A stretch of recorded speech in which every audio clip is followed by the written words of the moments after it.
E aí, torcedor do Verdão, beleza? Mais um vídeo aqui no canal JP Palmeiras para trazer as últimas informações.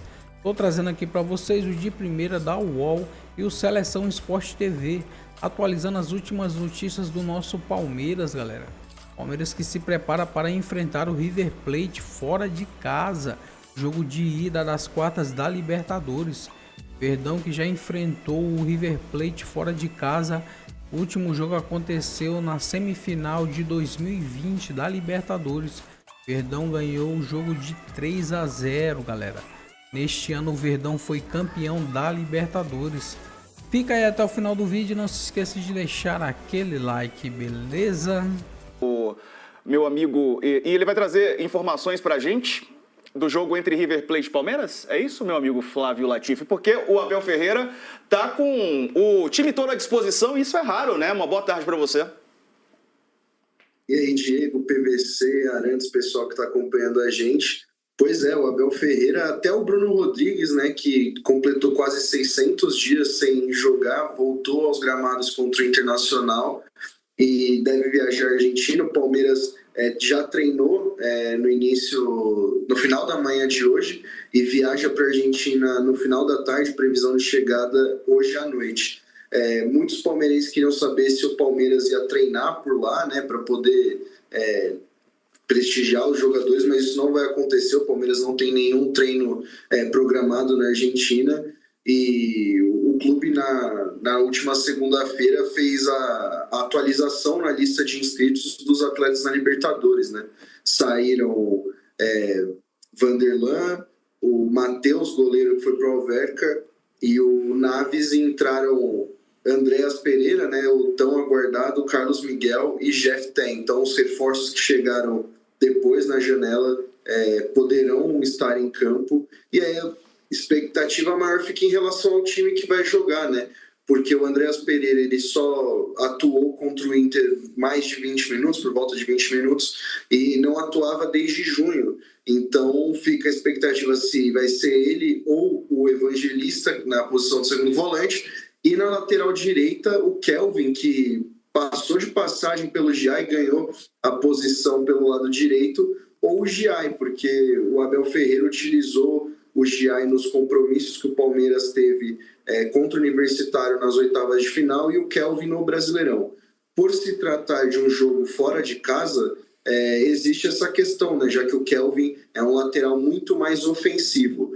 E onde a gente está vendo o Maurício aí na meia-direita, também tem uma dúvida, né? Porque o Maurício retornou de lesão justamente no jogo contra o Inter. O Rafael Veiga, que poderia fazer a função, também retornou de lesão. E o Facundo Torres foi o titular no jogo contra o Inter, deu uma assistência para o Vitor Roque.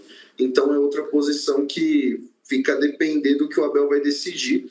O Palmeiras está muito confiante para esse jogo, né?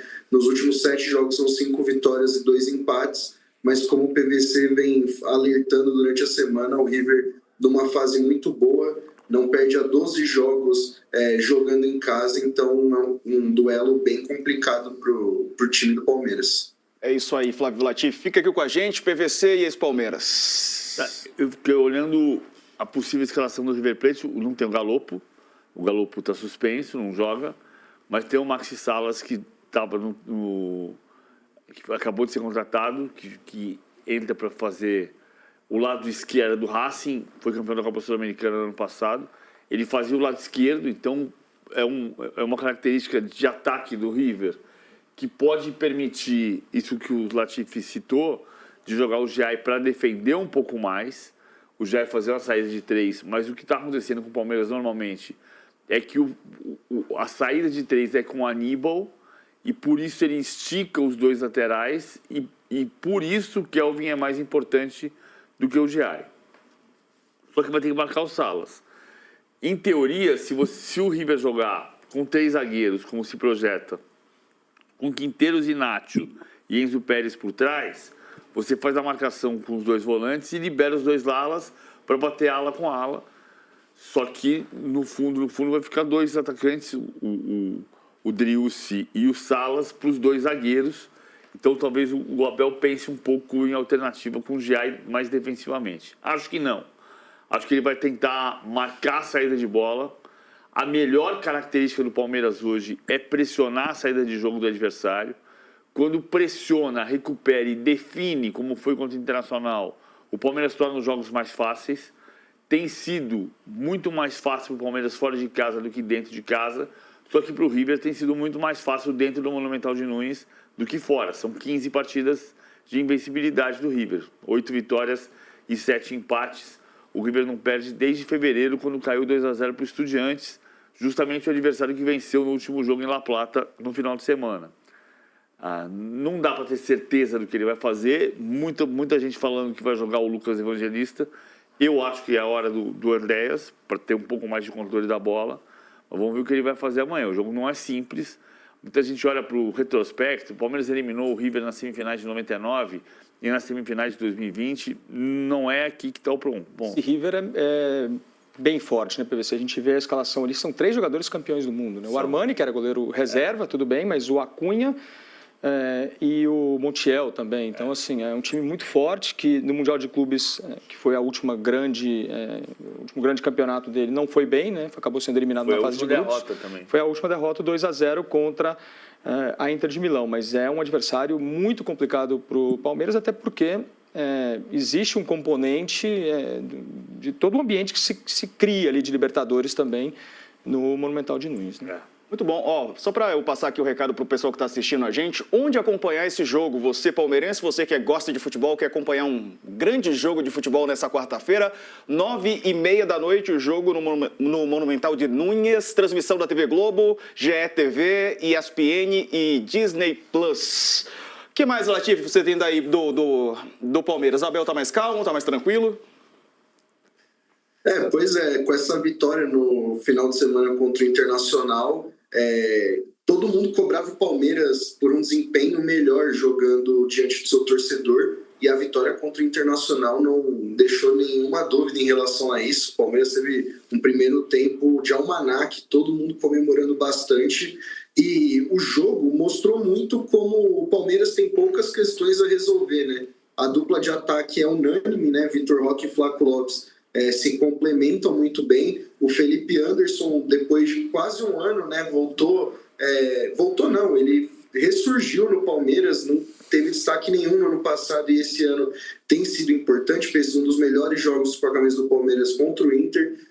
O meio-campo também, mesmo com a saída do Richard Rios, o Lucas Evangelista conseguiu assumir essa vaga. Então é um Palmeiras que não tem muito mistério. Sobre o River Plate, o Galhardo ele reinventou o time nesse final de semana contra o Estudiantes e colocou 3 zagueiros. O Palmeiras já utilizou a formação nessa temporada, agradou alguns e outros nem tanto, mas o River, ele, como o PVC falou, tem a dúvida no meio campo. A gente colocou o Castanho, volante colombiano, né, com passagem pela seleção. Ele é o nome mais provável. E na zaga, o River ele usou o Portillo, que é um jogador que ele consegue fazer tanto o meio-campo como a lateral, então ele é quase um líbero nesse time do River Plate. E o Galhardo, na coletiva de imprensa, ele chegou a dizer que a vitória contra o Estudiantes era tudo que o River precisava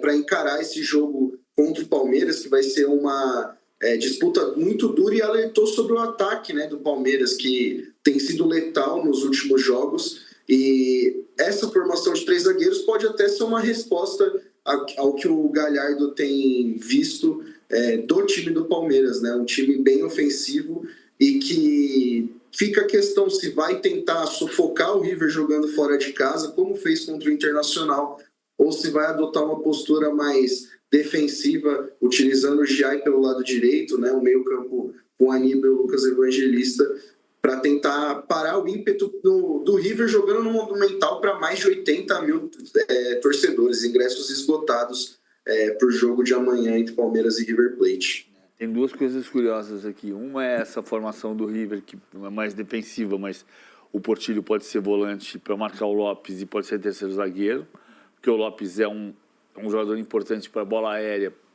para a primeira bola, para ganhar no alto, mas quando o Palmeiras tem a bola, ele é ponta de lança, ele não é centroavante. O Vitor Roque é um centroavante de movimentação. O Portillo foi volante do Tajeres, no ano passado enfrentou o São Paulo. Ele pode sair para caçar o Lopes ou pode voltar como líbero. E a outra coisa que eu fiquei com pena foi do João Martins, Latifi.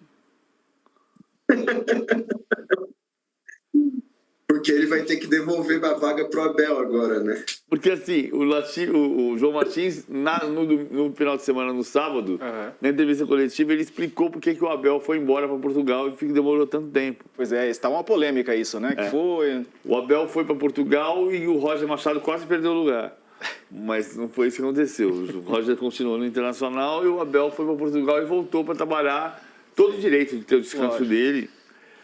Mas o João Martins explicou que depois da pandemia eles fizeram o revezamento e que nesta data FIFA a folga era do Abel e na próxima data FIFA a folga é do João Martins. Só que a CBF marcou Palmeiras e Juventude para dia 11 de outubro, justamente para a data FIFA. Ou seja, o João Martins vai ter que negociar essa folga de outro jeito. É um outro problema. Sim, o Palmeiras não está reclamando, mas o fato de você jogar na data FIFA o jogo atrasado, é verdade que o jogo foi adiado lá da rodada anterior ao Mundial de Clubes, a pedido dos clubes que iam para o Mundial. Sim. Então o Palmeiras está pagando o preço agora, mas vai jogar na data FIFA, provavelmente sem Gustavo Gomes, provavelmente sem Facundo, sem Piquerez, sem M. Martínez, talvez sem Flaco Lopes e sem o Everton. O Everton talvez não, porque não foi convocado na última lista, nas listas do Ancelotti. Mas vai jogar desfalcado, porque é data FIFA. Lógico. O PVC. Diga. E outra questão é até a dupla de ataque, né? Porque o Vitor Roque, nessa fase que ele tá, por que não ser testado na seleção brasileira? Imagina o Palmeiras jogando o jogo contra o Juventude com a dupla reserva de ataque. Hoje seria Bruno Rodrigues e Luigi. O Andréas foi convocado na última data FIFA também. Então, pode chegar até 8 nomes, né? 8 desfalques do Palmeiras nesse compromisso marcado na data FIFA. Vocês falaram aí do Evangelista e também o Andréas, né? Muda muito o time com os dois jogadores, um ou outro? É difícil a gente saber como é o Palmeiras do Andréas, porque a gente viu ele 15, 20 minutos só, né, no último jogo. Mas é um jogador com mais... uma chegada mais ofensiva, um trato melhor com a bola, um controle melhor de bola. O que eu me pergunto, e acho que talvez seja uma pergunta que seja feita aí nos próximos dias, é se não dá para jogar com os dois, né? Acho que talvez exista uma configuração em que se possa jogar com o Lucas Evangelista e com o Andréas Pereira, porque o Lucas Evangelista entrou muito bem no time, né? Poucos torcedores do Palmeiras ainda se lembram com tanta saudade do Rios, né? Porque ele já entrou ali fazendo uma função interessante, mas... Fez um dos gols contra o Inter, né? Exatamente. De qualquer forma, o Andréas Pereira traz muita qualidade também para o time, né? Acho que tentar encaixar os dois talvez seja um passo para o futuro. Hoje, o PVC dizia que o Andréas talvez seja mais interessante contra o River, né?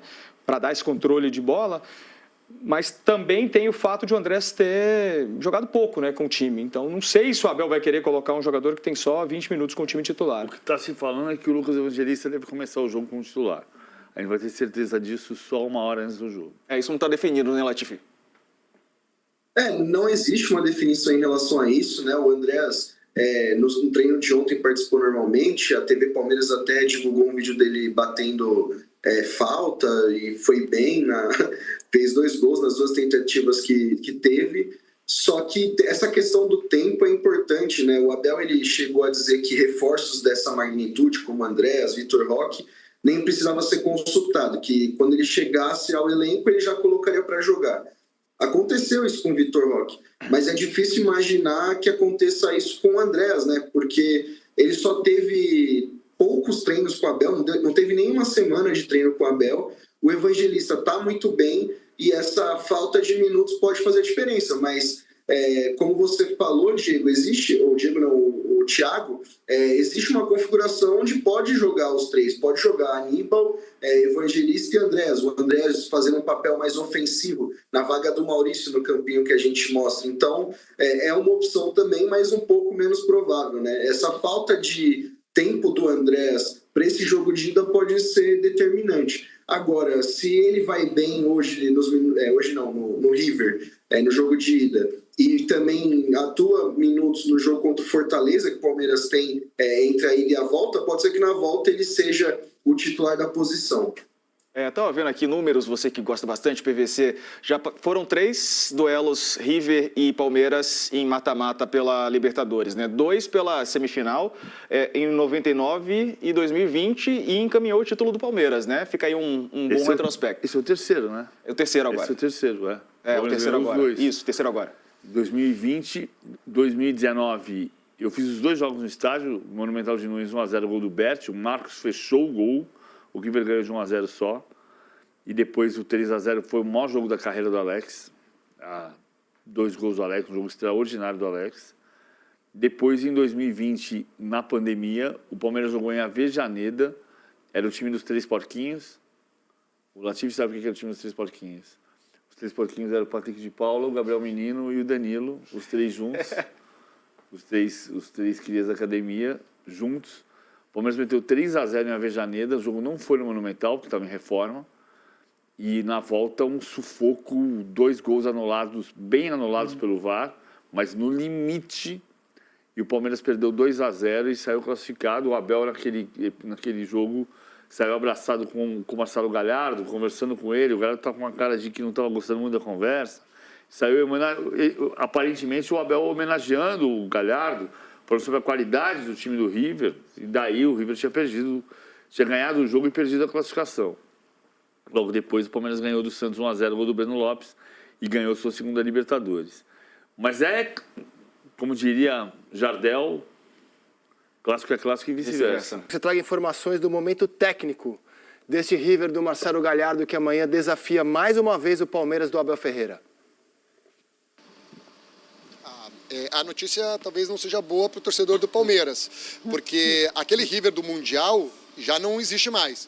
O Gallardo, nesse último mês, principalmente, conseguiu mudar a cara do River. Ele mexe também no esquema tático do time, vai para um esquema parecido com o que o Crespo usa no São Paulo, com 3 jogadores atrás, com os laterais subindo e descendo com muita frequência.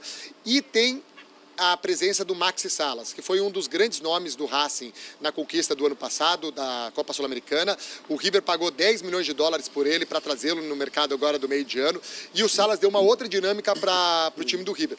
Uma dinâmica que o Gallardo gosta muito, aquela pressão alta em cima do zagueiro. O Maxi Salas é um jogador que se entrega 100% no jogo, ele incomoda demais os zagueiros, ele não é tão alto, mas é um jogador que ele é truncudo, ele é forte, então ele consegue na disputa aérea ganhar, deslocar o zagueiro, fazer aquela disputa para quando um time quer uma bola direta, né, para ter a disputa pela segunda bola. Então, a entrada do Salas nesse time, que não estava no Mundial, fez com que o River melhorasse o nível e conseguisse fazer o que o Gallardo gosta, essa pressão na saída de bola. Eu estive no sábado passado, né, no último jogo do River, antes desse jogo contra o Palmeiras, contra o Estudiantes, e foi assim, um primeiro tempo em que o River poderia ter goleado o Estudiantes. Os 2 times estavam com equipes mistas, eram mais ou menos 5, 6 titulares para cada lado, mas o River foi muito superior, com muito volume de jogo, atacando e pressionando muito o Estudiantes. Lembrando aquele River da primeira passagem do Gallardo, que incomodava os outros times. E tem um dado que me chama a atenção, Rizek, que é o seguinte: o primeiro semestre do River não foi bom. O Mundial do River não foi bom. O River tem 2 derrotas na temporada. Então, mesmo quando o River não estava jogando bem, em 41 jogos nesse ano, só perdeu 2 vezes. É um time que perde muito pouco. São 20 vitórias, 19 empates e 2 derrotas.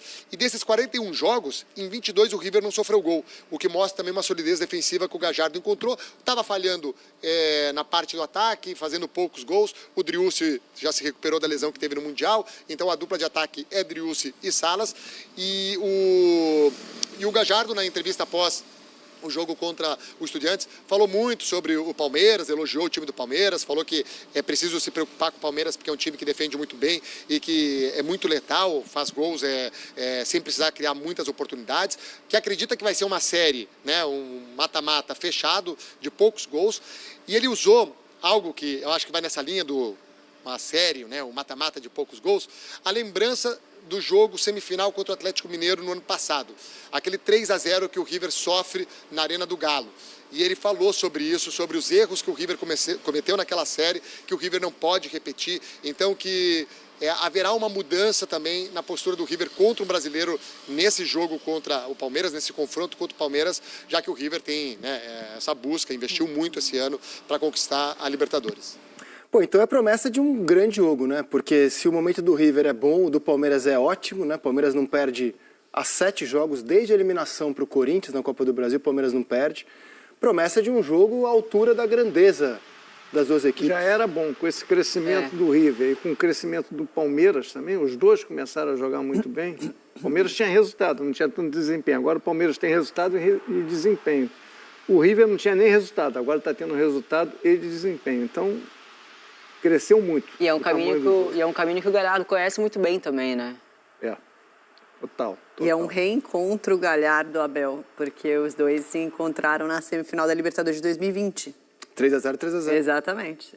E foi aquele jogo, o primeiro jogo que foi na Argentina, não tinha torcida ainda nessa época, 3 né? 3-0 Palmeiras. 3-0 Palmeiras, o Abel super ousado. Isso. Colocando jogadores da base, o menino, Patrick de Paula e o Danilo, né? Foram um dos primeiros jogos que os três jogaram juntos e tal. E na volta foi 2-0 com aqueles 3 gols anulados, 3 ou 2 gols anulados, bem anulados, porém Sim. Foram grandes confrontos. Posso fazer uma pergunta para o Sibila? Não. Obrigado. Fala, Led. Sibila, os argentinos, a imprensa argentina principalmente, já tinha meio que jogado a toalha em relação à diferença dos clubes argentinos para os brasileiros por causa do investimento que é feito aqui. Nessas quartas de final, nessa reta final de Libertadores, isso mudou um pouco? Os argentinos de fato estão achando que vão conseguir esse ano? Concretamente, ou é muito mais uma esperança de torcedor? É muito mais uma esperança de torcedor, de acreditar também no que representa o futebol argentino, na qualidade que tem. Até eu vi nas redes sociais ali, sabe aqueles vídeos de jornalistas apontando os favoritos? Teve um que apontou os 4 argentinos, não quis botar nenhum brasileiro. Então, assim, é muito mais um desejo do que também uma análise dos momentos dos times brasileiros e argentinos. De fato, assim, competir financeiramente com o time brasileiro, só River e Boca. Principalmente o River, que é um time que está muito bem estruturado financeiramente há muito tempo, desde a presidência do Rodolfo Donofrio, que mudou a cara do River. Então, é um time que nesse ano gastou 350 milhões de reais em reforços. É claro, se a gente compara com o Palmeiras gastou 600 milhões. Mas é um investimento muito alto. Quantos times do Brasil puderam gastar 350 milhões de reais em reforços? Então o River hoje tem um caixa importante, consegue trazer reforços. Os outros 3 times não têm o poder financeiro que os times brasileiros têm, né? O poderio financeiro dos times brasileiros. O Vélez vende muito bem os jogadores da base, mas não acaba nem investindo tanto no time profissional. Trouxe até 2 jogadores interessantes nessa janela, o Aliendro e o Lanzini, que eram jogadores que estavam aqui no River Plate. O Aliendro deu uma... estavam aqui no River, eu falei outro time que estavam aqui no River. O Lanzini e o Aliendro. E o Aliendro deu uma mudança, um peso, assim, uma dinâmica, era a palavra que eu estava buscando, para o meio de campo do Vélez, que o Vélez não tinha. Um jogador com experiência de Libertadores. E o Lanzini é uma aposta, um jogador que tem muito problema com lesão. O Estudiantes, ele está num processo de tentar virar uma SAF, sem que a SAF seja autorizada aqui na Argentina. Se prometia muitos investimentos para esse primeiro ano. Teve, de fato, um investimento, que foi o Cristian Medina, que foi comprado por 15 milhões de dólares, jogador que era do Boca Juniors, mas é um time que muito mais modesto em termos de plantel, de um trabalho longevo com o técnico Eduardo Domingues, que conquistou já 3 títulos à frente do Estudiantes. E o Racing, economicamente, está bem, mas dentro dos padrões do Racing, né? O Racing não tem o poderio econômico, não tem a capacidade de gerar receitas que o River tem. O Racing e o River são apontados como os 2 times que podem, né, desde o começo da Libertadores, brigar frente a frente, acabar com essa hegemonia. A questão é uma questão técnica. O River agora está num momento bom, então se entende que o River é, sim, dos argentinos, o principal rival dos brasileiros, e o Vélez e o Racing seria ver o que acontece, né? Se o Racing vai levantar tecnicamente nesse confronto, ou se o Vélez vai mostrar o que está sendo feito em campo no Campeonato Argentino, vai ser feito também na Libertadores. Agora, vai lembrar que a última vez que o Vélez chegou numa semifinal de Libertadores, teve aquela semifinal contra o Flamengo, em que toma de 4-0 em casa, né? Então, porque é um time que tem sempre muitos garotos, às vezes esses jogos mais pesados pesam um pouco pro time do Vélez. Então é isso, torcedor do Verdão, valeu por chegar até aqui no final do vídeo, não se esqueça de deixar aquele like, beleza? Se você ainda não for inscrito aqui no canal, já se inscreva, ative o sininho de notificação para não perder nada que eu posto aqui no canal. Falou e até mais!